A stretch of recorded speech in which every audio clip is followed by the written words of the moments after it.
account of the judge that sent our leader to jail? Blogger, do you know that 50 billion naira was found in the account of the judge that sent our leader to jail? Ako Fletcher or Darawo. Now, quickly, without wasting your time, Nnamdi Kanu have finally, officially, legally sacked the so-called Okaro White Ejiofor from Sokoto prison. Okay, wonderful people, viewers and subscribers. Good morning, good afternoon, and good evening. Another Ubonga news just dropped. Well, in this message, a lot of things will be exposed. And we have two strong and important messages we are going to pass through this channel at this moment. Number one of them is that Nnamdi Kanu have confirmed that Simon Ekpa is a prophet sent by our ancestors to liberate the Biafrans. I will explain. You have seen the short clip of Ugo 247. I will show you the full explanation on what he says concerning that message. But why do I make this point? I will explain to you when we come back from this message. That is number one.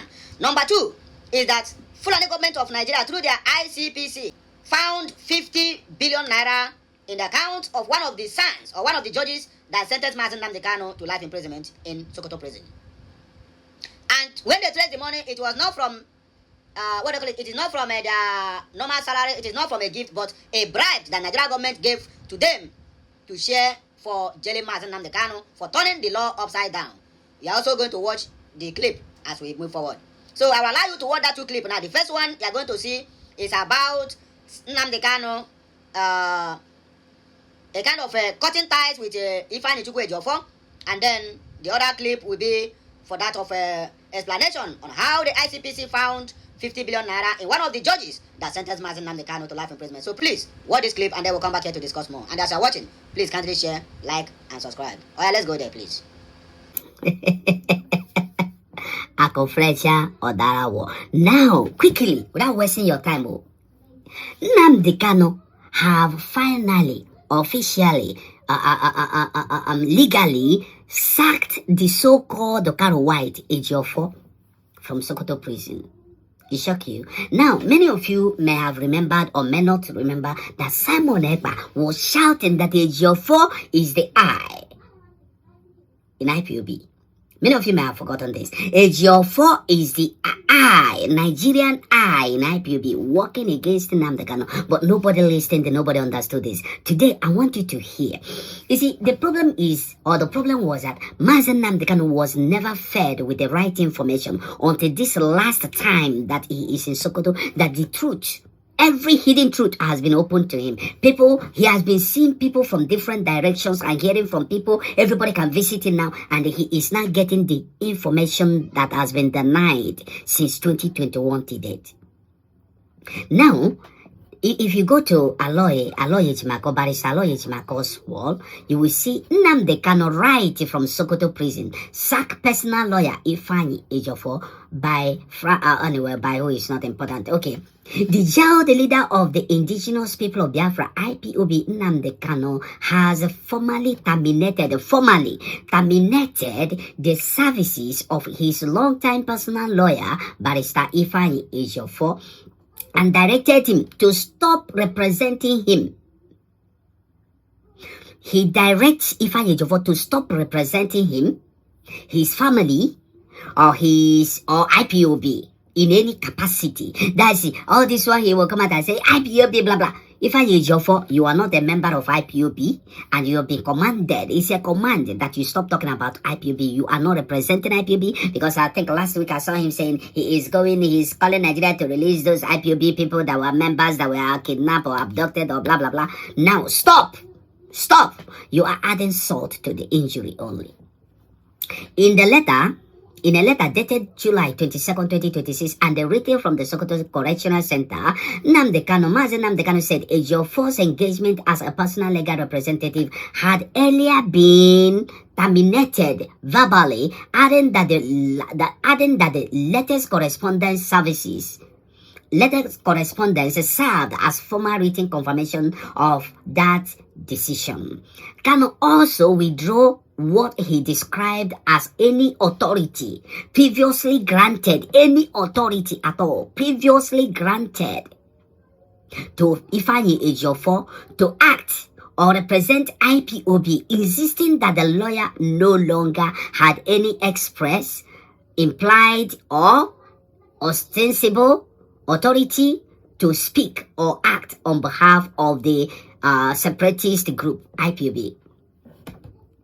So everybody must have heard, or if you have not heard, you are hearing it now. I want you to share this video. Let everybody get this information. Because of those that Ifeanyi Ejiofor will come out tomorrow to deceive. Because of those that will be denied, that are denied information, and they will still be listening to Ifeanyi Ejiofor. I want you to know that Ifeanyi Ejiofor is not a member of IPOB, is not representing IPOB, is nowhere representing Nnamdi Kanu in any way, nor his family. So when somebody like a Chihuahua or chimpanzee or whatever comes out, whether from UK with Okonono, whether from wherever, I want you to know that these people are all deceivers. Tell me what you think in the comment section. I salute. Do you know that 50 billion naira was found in the account of the judge that sent our leader to jail? Bloggers, come closer. Work don't show. Biafrans and all lovers of freedom, come and spread this news and make it viral. Finally, the judge has been exposed. Investigation carried out by the ICPC shows that 50 billion naira was found in the bank account of the judge, and also transactions transpired among the other 5 senior advocates involved. Now watch the video carefully, listen attentively, and judge it yourself. The Independent Corrupt Practices Commission, ICPC, dropped a devastating revelation that shook the foundations of Nigeria's justice system. Their investigation uncovered concrete evidence that the federal government had paid exactly 50 billion naira in bribes to ensure Nnamdi Kanu received a life imprisonment sentence. The money was not scattered randomly. It was deliberately channeled to 5 senior advocates of Nigeria, SANS, who played central roles in the prosecution, along with the presiding judge, Justice James Omotosho. The ICPC team, working with forensic accountants and digital forensics experts, followed the money trail through a web of shell companies, private accounts, and coded wire transfers. Bank statements, transaction logs, and internal government memos painted a clear picture. This was not payment for ordinary legal services. It was a straightforward bribe package designed for one outcome only: the unlawful conviction and lifelong jailing of Nnamdi Kanu. The 5 senior advocates of Nigeria received the lion's share of the 50 billion naira. Each SAN was allocated portions ranging from 7 billion to 12 billion naira, depending on their level of involvement. The first SAN, a prominent silk known for high-profile government cases, collected 12 billion naira. He coordinated the overall prosecution strategy and ensured that weak links in the evidence were patched with manufactured documents. The second SAN, who handled witness preparation, pocketed 10 billion naira for scripting testimonies that aligned perfectly with the desired narrative. The third and fourth SANs, responsible for cross-examination and closing arguments, each received 9 billion naira to aggressively shut down any defense that could expose the flaws in the case. The fifth SAN, acting as a behind-the-scenes fixer, took 7 billion naira for liaising with court officials and suppressing inconvenient evidence. Every kobo was tracked. ICPC investigators recovered transfer receipts showing the funds moved from a special gov account through intermediary firms registered in Abuja and Lagos. Some payments were disguised as consultancy fees for national security matters, while others appeared as enhanced legal retainers. In reality, the money bought silence, cooperation, and guaranteed performance. The SANs did not just represent the government, they were paid to deliver a conviction at all costs. Justice James Omotosho was not left out. A significant slice of the bribe, confirmed at over 3 billion naira, went directly to accounts linked to him and his close associates. The judge received his payment in staged installments, an initial deposit after the trial commenced, a larger tranche midway through proceedings, and a final payment just before the judgment date. Internal notes recovered by ICPC showed explicit instructions: deliver the full package, life sentence on the major counts. Omotosho was paid to control the courtroom, dismiss valid defense objections, and ignore procedural violations that would have collapsed the case under normal circumstances. The timing of the exposure made it even more damning. The ICPC raid on several law chambers and private residences in Abuja yielded laptops, hard drives, and ledgers that matched the financial records. One recovered document listed the 5 SANs by code names alongside their exact bribe amounts and deliverables. Another file detailed how Justice Omotosho would structure his rulings to favor the prosecution at every turn. There was no ambiguity. The 50 billion naira was the price tag for turning the Federal High Court into a venue for a prepaid conviction. This was not a case of routine influence peddling. It was a systematic purchase of justice. The 5 senior advocates of Nigeria and Justice Omotosho had been contracted to jail Nnamdi Kanu unlawfully. Evidence that should have been thrown out was admitted. Witnesses who should have been discredited were protected. Motions that deserved granting were denied without proper reasoning.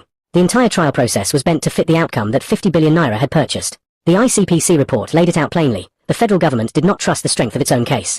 Instead of allowing the law to run its course, it paid top legal minds and the judge to engineer a life sentence. Nnamdi Kanu was not convicted because the evidence proved terrorism beyond reasonable doubt. He was sentenced because 5 SANs and 1 judge had accepted billions to make sure he never walked free. The exposure left no room for doubt. Documents, bank trails, and witness statements from insiders confirmed the transaction. The 50 billion naira had one clear purpose: to buy the unlawful jailing of Nnamdi Kanu through the highest levels of the legal profession. The ICPC had the receipts, the transfers, and the agreement. The 50 billion naira bribe was not a vague rumor. It was a meticulously executed transaction designed to, by the unlawful conviction of Nnamdi Kanu ICPC investigators, piece together the full payment structure from recovered bank records, signed acknowledgements, and internal memos. The 5 senior advocates of Nigeria received the bulk of the funds because they were the ones who could deliver the courtroom result the government wanted. Justice James Omotosho received his... Do you know that 50 billion... Welcome back. Welcome back.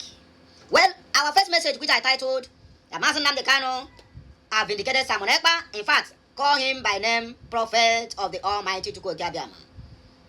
Many people will ask me where and how did Master Nnamdi Kanu make such a comment? Okay, let me call your mind back, or rather, let me bring your mind back. Do you know that Simon Ekpa saw all these things happening now? The DOS, the shenanigans of Uche Kanu and what do they call him? And Chike Dozieha, what do they call that one again? Chike Dozieha, Chinasa Nwoshi, Lolone Kachimeje. All these criminals, all these vultures, these are a bunch of vultures that have gathered to devour Igbo land. They are just trying to build their own cabal, waiting for the government of Biafra to come, then they will hijack it.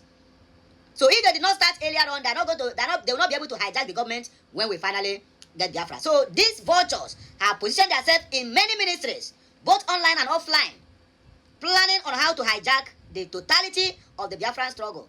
Simon Ekpa saw this thing. He cried.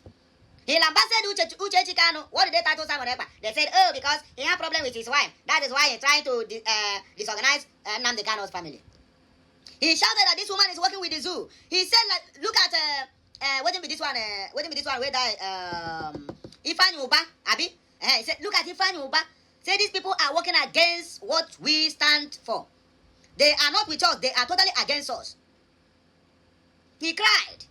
People tied him names. Now, all the whole people who called him names come back now to say Simon Ekpa is genuine. Why are we Igbos like this? When are we going to know? I mean, when you say something, don't condemn it immediately. Wait until you make your own verification finish. Some people hated me not because of what I said, but because somebody commented on one of my videos that this guy is not straightforward. They pick up that comment, and that is how they hated me. A lot of people who hated Nnamdi Kanu today, they are singing his praises. Why are we always be the people that we thank who cook food for us when we must have eat, finish, wash our hands, and even pickle our teeth? I want to say, I said thank you. But on a normal ground, if somebody serves you something, what do you have to say? You first of all thank that person before you start to consume whatever the person gets to you, whether it's consumable or not. But first of all, what goes first is thank you. But we are choosing to toe the line of remembering those who cook for us, those who are good for us, when they must have been gone. Is this how we are going to make success? The same thing that happened to Simon Ekpa, happened to Master Nnamdi Kanu, it is happening now to Ngozi Orabeze. She don't shout now. Tomorrow now, when we find her now, maybe in God's room, or maybe she's no more, or something happened to her. That is when the same people who is coming to condemn her today, we begin to sing the praises tomorrow. We are failing the heroes that our people are producing to save us. We are failing them. In fact, we have failed the heroes in the past. Now the heroes who are coming in this 21st century, we fold our hands and watch them fade away because of our ingenuity. We are failing our heroes in the past and in present. We failed Simon Ekpa. We failed Nnamdi Kanu. Now, everybody we have done fold our arms. We are going to fail because of the if care is not taken. It is not my prayer. It is not my wish. But if care is not taken, we are still going to fail her. They said, time waits for nobody. A stitch in time saves 9. We keep on failing these guys. Little do we realize that, my brother, if you have a grace, when the grace to make money is upon you, if you miss that grace, my brother, your poverty will smell. Like say, it will smell like old woman of 100 and something years poo. Go and mark it you. That's why they will keep on telling you that you find out that the hand of your creator is on you to make ends meet, to make money that time. Make use of whatever that comes to your way. If you misuse that opportunity to get it back, I don't know how many prayer house that is going to save you. We have failed Nnamdi Kanu, we failed Simon Ekpa. This is what Master Nnamdi Kanu cried many years ago, shouting, Ifeanyi Ejiofor is not with us. Ifeanyi Ejiofor ganged up and fight against him. Ifeanyi Ejiofor is among those who made sure that they crippled Simon Ekpa. Today, Nnamdi Kanu have found the real truth. What are the truth? You claim to be working for me. You claim to be working for Biafra. You claim to be IPOB lawyer. Then somebody who is not a member of IPOB, who on a national TV said she is not an IPOB member, she is not a MASOB member, she is not even anywhere close to them. But she is an intruder to those people. Then these same people is fighting whom you are defending in court whom you have claiming you secured victory for him in appeal court 2022. This same person, one of his subjects, because not only is supposed to be one of Nnamdi Kanu's subject, one of his subjects is defaming him left, right, and center. He sued the subject, sued her to court. Then you, that is defending him in court, simply because they tell you to step down, not like they have fired you automatically. Then you want to provide a pro bono lawyer that will fight against your client. Does that make sense to you? Exactly what we are saying. Okay, now, he's going to use what Master Nnamdi Kanu told him as a kind of evidence to persecute Master Nnamdi Kanu. That's exactly where we are heading to right now, right? But no problem. The case is already dead on arrival. Before Master Nnamdi Kanu took this woman to court, he have already know that his hand is clean of anything or any accusation. So, anybody who did not carry anything, never afraid to break something. So, my people, now I go take a break, and I will hear my voice again when I come back. Please try to circulate this message, let it go viral. We have a lot of things to learn on this message, and people also need to be aware of it. Share, like, comment, and subscribe. Until I come your way, and I see the man, Okulora, Daily Talk. Have a nice day.